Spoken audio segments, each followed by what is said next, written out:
ये लो जी, हमारा नया टॉपिक जिसका नाम है समास। क्या नाम रखा है यार टॉपिक का, और वैसे ही नाम रखा है एक संधि। क्या कोई बताएगा कि संधि का विलोम क्या होता है? ऐसी इतने में बच्चे जुड़ जाते हैं, संधि का विलोम क्या होता है? Please tell me what is the विलोम ऑफ संधि। संधि का विलोम क्या होता है? सर ये क्लास वीडियो के लिए सीख सकते हैं क्या? अरे तो के वीडियो हिंदी सब में आती है, हिंदी तो कॉमन है, ग्रामर सब में आएगी, चाहे तो आरएस का दे चाहे एसआई का दे, किसी का दे। बताइए मुझे संधि का विलोम बताइए। ठीक है, जल्दी से बताइए, फिर मैं आगे शुरू करूं। धोख दे ले बुलाई, लेकिन उत्तर बताइए। हनुमानगढ़ से प्रणाम, तारानगर से प्रणाम। और समास का भी विलोम बताइए। हाँ, और उपसर्ग का भी विलोम बताइए। ये तीनों विलोम जो सही बताएगा वो तो इंटेलिजेंट है ही, उसका तो हो गया सिलेक्शन। तीनों के विलोम बताइए मुझे कि समास का क्या होगा, संधि का क्या होगा, उपसर्ग का क्या होगा।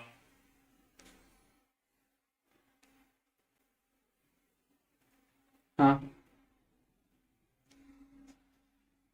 संधि का विग्रह। अब बहुत सा तो संधि को समास कर देगा। समास का व्यास, अरे बहुत सा महान ज्ञानी जिनको हिंदी बहुत आती है वो उपसर्ग का प्रत्यय कर देंगे। उपसर्ग का होता है परसर्ग। कई बच्चों ने इसके सही उत्तर दिए। संधि का समास नहीं होता है बस। विलोम शब्द इज वेरी टफ टॉपिक, इसलिए कहता हूं विलोम शब्दों को ढंग से पढ़ लेना आप, बहुत खतरनाक टॉपिक है। कुछ लोग शिव का पार्वती कर देंगे, कृष्ण का राधा कर देंगे, ऐसे नहीं होता। हिंदी हमने नहीं बनाई है जो हम जचे वो कर दे। तो इनके ये विलोम तो ऐसे ही, मैं ऐसे ही मतलब थोड़ा बच्चे आ जाते हैं फिर पढ़ाना शुरू करें, इसलिए मैंने पूछा। लेकिन आपको नहीं आता तो पढ़ो भाई। देखो, समास शब्द बना है सम धन आस। इंगो के मतलब वो, इंगो मतलब भी मेरे को जो समान रूप से बंधा हुआ है। सीधा सा मतलब यह समास का अर्थ होता है बच्चों संक्षिप्त, छोटा।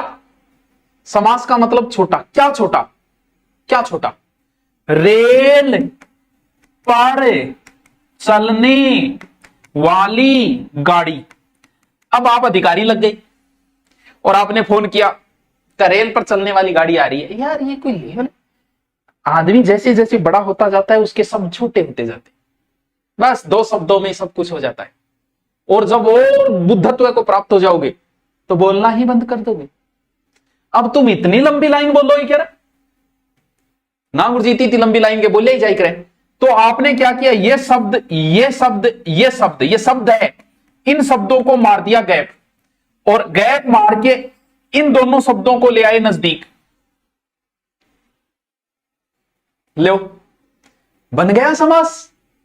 यानी इतनी लंबी लाइन बोला उससे अच्छा है कि शॉर्ट में बोलो। जैसे आप जल्दी जल्दी टाइप करते हो वो भी एक समास ही है। क्यों? क्योंकि आपने इतनी लंबी लाइन को कितने शॉर्ट में लिख दिया यार। कितने संस्कारी बच्चे, आप भी समास का प्रयोग कर रहे हो और आपको पता ही नहीं है आप समास का प्रयोग कर रहे हो। समास का अर्थ होता है छोटा। यानी जब आप किसी शब्द को, ध्यान रहे समास में शब्दों का मेल होता है, संधि में वर्णों का होता है। वर्ण और शब्द में अंतर पता होना चाहिए। अब मैं एक समास विग्रह और पूछ लेता हूं। यह आया था सेकंड ग्रेड के अंदर। प्लीज टेल मी, दही बड़ा का समास विग्रह क्या होगा? दही बड़ा का समास विग्रह क्या होगा? मजाक पूछ लेता हूं यार, फिर पढ़ाना शुरू करें। बताओ, रीट का पेपर आगे हो गया का? अब 7000 पोस्ट में कर दियो जो मुना के तो हाँ, मुझे दही बड़ा का समास विग्रह बताया जाए। कल्चर की क्लास भी आएगी, कैसे नहीं आएगी। दही से बना बड़ा, दही का बड़ा, दही में डूबा बड़ा। बताओ क्या होगा समास विग्रह दही बड़ा का? दही और बड़ा। अरे मुकेश चौधरी तो अल्टीमेट थारू आगे निकल गयो। दही और बड़ा, एक नया शब्द और बना दियो।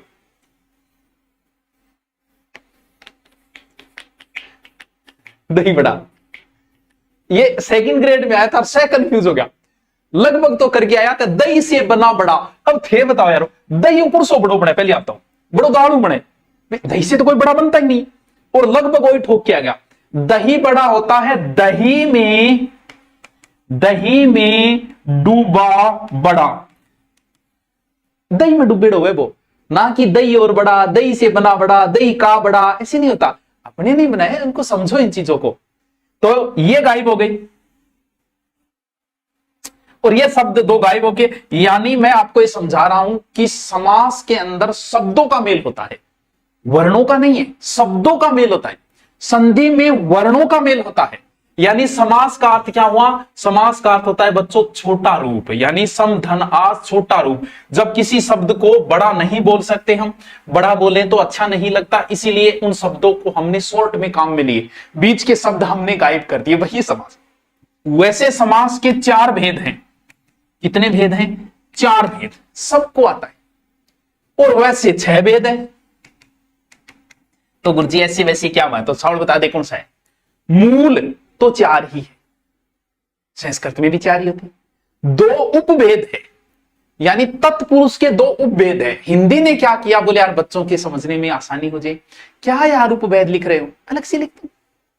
तो कितने हो गए? 6 हो गए। यानी आपको दोनों सर दोनों ऑप्शन आ जाए, आया ही करेगी कभी। मूल समास है 4, समास है 6। अब मैं नाम लिखता हूं 6 के। पहला समास है अव्ययी भाव, समझते जाना, समास तो था ना में, ठीक है। दूसरों है तत्पुरुष समास, ठीक है। तीसरा है द्वंद्व समास, ठीक है। एंड चौथा है बहुव्रीहि समास। 2 उपभेद है, किसके? इसी पुरुष के उपभेद है, पुरुषाना उपभेद याद रहे। पुरुषो द्विगु 5वां, एंड कर्मधारी है 6ठा, क्योंकि वो समास थोड़ो सो बड़ो समास है। आले जी, आले। समास का अर्थ होता है छोटा रूप, समास का अर्थ होता है बच्चों संक्षिप्त, छोटा। जब 2 शब्द आपस में आ जाते हैं, बीच के शब्द गायब हो जाते हैं, वही समास हो जाता है। समास के 4 भेद है, सबको आती है, कॉमन चीजें सबको आती है। मैं तो इन सब की ट्रिक बताऊंगा आपको कि किस समास को कैसे याद करना है, आपका काम बन जाएगा। यानी ये 4 नाम भी आपको नहीं याद करने हैं, रटना मिट जी, अव्यय भाव समास, अव्यय भाव कर्मधारय। क्यों रटने भाई? क्यों? क्योंकि आपको देगा दही बड़ा में कौन सा समास है, नीचे ऑप्शन देखो, क्यों यही ऑप्शन होगा। रटना थोड़ी, आपको लिखना थोड़ी है, कोई आपके तो सामने नाम होगा, तो रटने नहीं है आपको कि समास का ए नाम है, नहीं रटना है। रटना सिर्फ इतना है कि 4 भेद है और 6 भेद है। अब हम क्या करेंगे? अब हम एक एक समास को उठाएंगे और उठा के आपके माथे में पटक देंगे। तो सबसे पहले जो सबसे ज्यादा कंफ्यूज करता है और जिसका नाम सबसे पहले आया है, वो समास है अव्ययी भाव समास। क्या बात है, इतना इजी समास है, लेकिन इसको बेचारे को टफ बना दिया। लेकिन हम इसे फिर इजी बना देंगे। सर भावी, अब भावी समास, तत्पुरुष समास, विग्रह समास, बावरी समास, भावी में समास, यार ये तो मन में भी ना पतो से भाई है। कौन सो समास है भाई भावी में? तो आप लोग थे बताओ भी कौन सो समास? अरे हर चीज में संधि नहीं होती, हर चीज में बेटा समास होनी में। ये थोड़ी कि तू हर शब्द में ही समास बना देगो। जय तेजा बाबा की, जय बाबा की। देखो करते अव्यय भाव समास की क्या परिभाषा है? आपसे मैं पूछूं तो आप क्या बोलोगे? जिसमें प्रथम पद अव्यय होता है। कौन सा? प्रथम पद।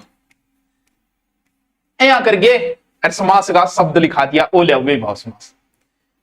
अब भाई एक बात बताओ, अव्यय को पहचान ले, हमारी इतनी औकात है क्या? हम हिंदी के इतने बड़े विद्वान हो गए क्या? अच्छे अच्छे विद्वान अव्यय नहीं पहचान सकते? वो लिखा दिया, बोला अव्यय भाव समास में प्रथम पद अव्यय होता है, नीचे उदाहरण लिखाना शुरू कर दिया, आजीवन, राम, रण, निडर, निरोध, बेवफा, बेचैन, बेरहम।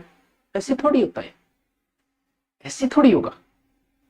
तो फिर हम दूसरा तरीका निकालें, और भी तो बहुत सारे तरीके हैं। कौन सा तरीका? अव्यय हम पहचान ही नहीं सकते यार, हमें नॉलेज ही नहीं अव्यय होता क्या है। क्यों? क्योंकि हम इतने बड़े विद्वान है भी तो नहीं कि हम अव्यय पहचान सके। तो हम अव्यय को क्यों ढूंढे? ए का ऊ कर दो उपसर्ग, अव्यय ही उपसर्ग है बस।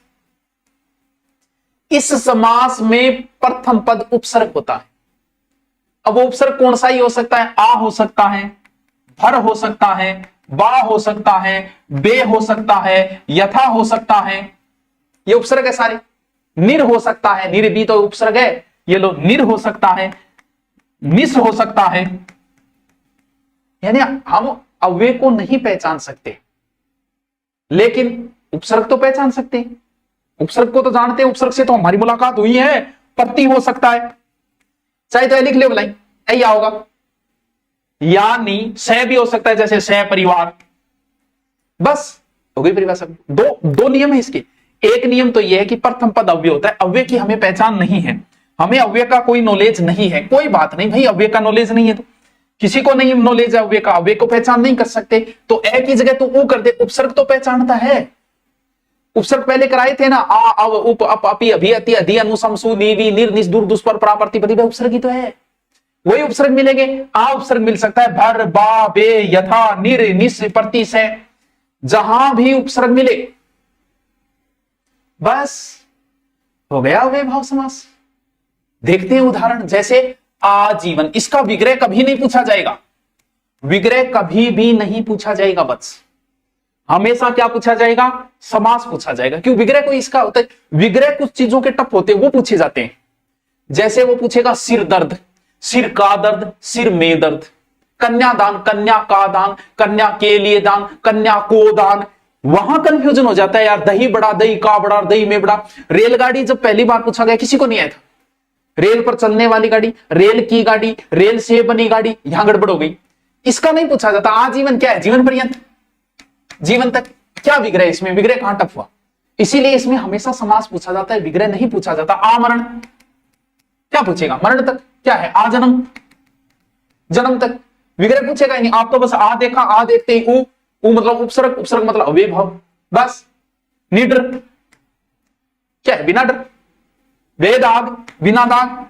बेवफा, बिना वफा। बा वफा, वफा के साथ क्या है? यथागति, यथा उपसर्ग आएगा।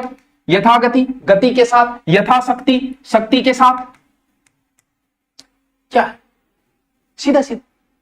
कहां टफ है? प्रतिदिन, प्रति आएगा इसमें।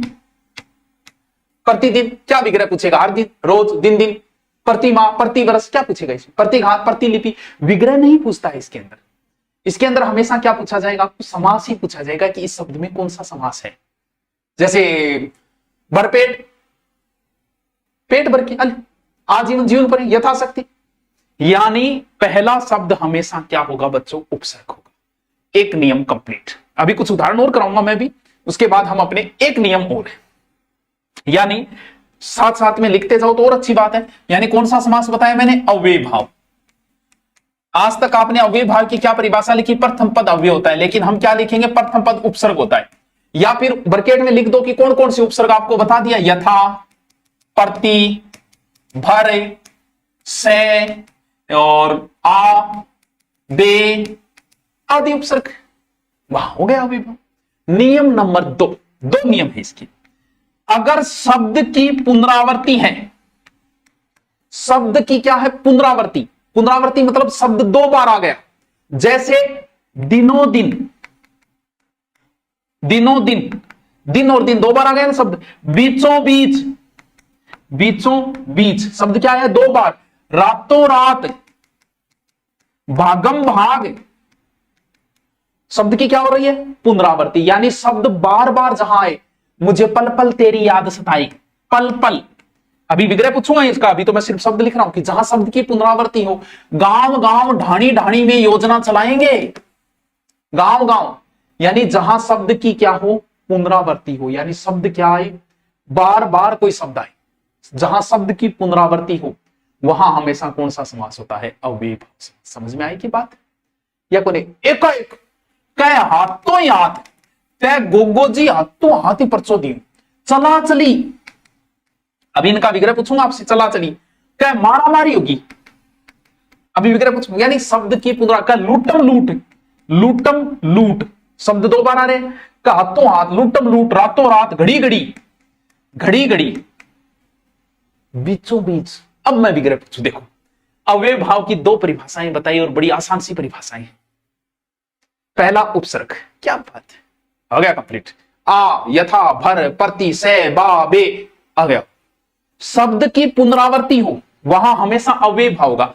अब मैं आपसे पूछूंगा, प्लीज टेल मी, रातों रात का समास विग्रह बताइए। प्लीज रातों रात का समास विग्रह बताइए, बताइए, आपसे ही पूछूंगा। साफ साफ कहे या ना, अगर साफ साफ बोल, रातों रात का समास विग्रह बताइए। मौज कर दी, अरे तो समास तो की है ही कहीं यार। हाँ, कह रातों रात चोर फरार, रातों रात हुई चोरी। रातों रात का रात के बाद रात मत कर देना, रातों रात का मतलब है रात ही रात में, क्या रात ही रात में चोर फरार हो गया। रातों रात, बीचों बीच का बताओ, क्या बीचों बीच गोली मार, बीचों बीच का बताओ। दिनों दिन, दिनों दिन मतलब दिनों दिन बूढ़ा होता जा रहा, यानी दिन के बाद दिन, दिन के बाद दिन, दिनों दिन। बीचों बीच यानी बीच के भी बीच में, क्या बीचों बीच गोली मारेंगे, यानी बीच के भी बीच में ठोक दे, यानी बीच के भी बीच में। भागम भाग, जैसे आपके नहीं, चोर के पीछे पुलिस हो गई, चोर भागा भागा भागा, लास्ट में चोर को सायरन सुनाई नहीं दे रहा है, चोर ने सोचा पुलिस गई, और चोर बैठ के रेस्ट करा, इतने में सायरन सुनाई दिया, फिर भाज, यानी भागम भाग, यानी भागने के बाद फिर भागना। भागम भाग का मतलब भागने की, पल पल मन तेरी याद था, यानी पल गए भी पल में, पल के बाद पल यानी तुरंत, पल के बाद पल। साफ साफ बोल, यानी साफ के बाद में फिर और साफ कर, साफ के बाद। गांव गांव, कह भाई जी आ बात तो गांव गांव में फैल गई, गांव गांव हो रही, मारा मारी, मारा मारी लिखे, गांव के बाद गांव, यानी प्रत्येक गांव में फैल गया बात तो। हाथों हाथ, यानी हाथ के बाद क्या, हाथों हाथ ही पड़ी मेरे तो दो तीन। चला चली, चलने के बाद फिर चलना, चला चली माचरी, एक का एक के बाद एक, बार बार, बार के बाद बार है, सारा ही नहीं होगा, बार बार यानी बार के बाद में फिर बार, घड़ी घड़ी। मारा मारी, मारा मारी मतलब पहले ठोक्यो, फिर थोड़ी सी देर रुकिया और ठोक्यो, यानी मार के बाद फिर मार, गदा गड्डी सर्विस हो रही हो, मारा मारी। लूटम लूट, पहले लूट लियो, फिर बोले यार क्यों और बच रही, और लूट लियो, यानी लूटने के बाद लूटना, लूटम लूट, यानी लूट के बाद लूट। घड़ी घड़ी, घड़ी के बाद घड़ी, यानी घड़ी घड़ी, थोड़े थोड़े टाइम में, बार के बाद बार। हल, यानी आज मैंने आपको क्या बताया बच्चों, देखो क्या क्या बताया। अभी समास के कुछ उदाहरण और बताऊंगा मैं आपको। कितना इजी है समास, इससे इजी और क्या होगा ये बताओ। तो तुम लोग डरते क्यों और पढ़ाई से, कितनी आसान है। अंधी हो रहे, आंधी है, ये आंधी है, आंखें की आंधी आता है। मनी मैं 12th साइंस से करके मच्छर मार रहा हूं। वाह रे पुतली बाई, समानार्थी शब्द पढ़ाओ, पहले समास ही पढ़ाऊंगा। समास का अर्थ होता है छोटा रूप, संक्षिप्त, शॉर्ट, यह भी पूछा जा चुका है। समास का अर्थ होता है संक्षिप्त। मूल समास के 4 भेद है, वैसे 6 भेद है। ये 2 उपभेद है, किसके, पुरुष के, पुरुषों के ही उपभेद है। सबसे पहले मैंने आपको क्या बताया, सबसे पहले मैंने अव्ययी भाव समास बताया। अव्यय का अर्थ होता है उपसर्ग, यानी पहला शब्द जिसमें उपसर्ग आए। ये लो जी कुछ उदाहरण हम अभी कर लेते। इसका अभ्यास के लिए मैं आपको डाल दूंगा, कहां डालूंगा, टेलीग्राम पे। टेलीग्राम ज्वाइन कर ले में, हमारा टेलीग्राम 4 लाख होने वाला है। हमारे टेलीग्राम का नाम है थारो गुरुजी जीके बाई सुभाष, ठीक है। देखिए लिंक दिया हुआ है, देखिए। अव्ययी भाव समास की 2 परिभाषाएं बताई। इसमें पहला शब्द उपसर्ग होगा, ये देखिए अन उपसर्ग है, बे उपसर्ग है, यथा है, या है, प्रति है, यथा है, दर है, बे है, ये देखो नी है, कुशल है, यथा है, आ है, ये स है, ये उपसर्ग आएंगे, बस हो गया अव्ययी। विग्रह देखें, अन जाने, बिना जाने, बे खटके, बिना खटके, यथा साध्य, जितना साध्य, यथा स्थान, जो स्थान निर्धारित है, यावत जीवन, जीवन पर्यंत, प्रति वर्ष, प्रत्येक वर्ष, यथा शीघ्र, जितना शीघ्र, दर असल यानी असल में, बे फायदा है, बिना फायदा, कानो कान, ये पुनरावृत्ति, कान के बाद कान, बार के बाद बार, धड़ाम के बाद धड़, सुना के बाद सुना, साफ के बाद साफ, बिना डरे, कुशलता के साथ, सीधा सीधा विग्रह इसका। यथाशक्ति, आमरण, मरने तक, आजीवन, जीवन पर्यंत, सह परिवार, परिवार सहित, हर रोज, प्रत्येक रोज, खूबी, खूबी सहित, रातों रात, रात ही रात में, हाथों हाथ, हाथ के बाद हाथ, पल पल, पल के बाद पल, धीरे धीरे, धीरे के बाद धीरे, जैसे दुल्हन बन जाओगा नहीं, धीरे धीरे चलो, इनको धीरे के बाद धीरे हो गए, ठीक है। और यथा कर्म, कर्म सहित, भर पेट, पेट, हर साल, प्रत्येक साल, दिन के बाद दिन, बीच के भी बीच में, आप ही आप में, घर घर और भागम भाग। इससे आसान और क्या होगा बस। वाह सर मजो आ गया, बस मजो आवे या नहीं आवे समझ में आना जरूरी है।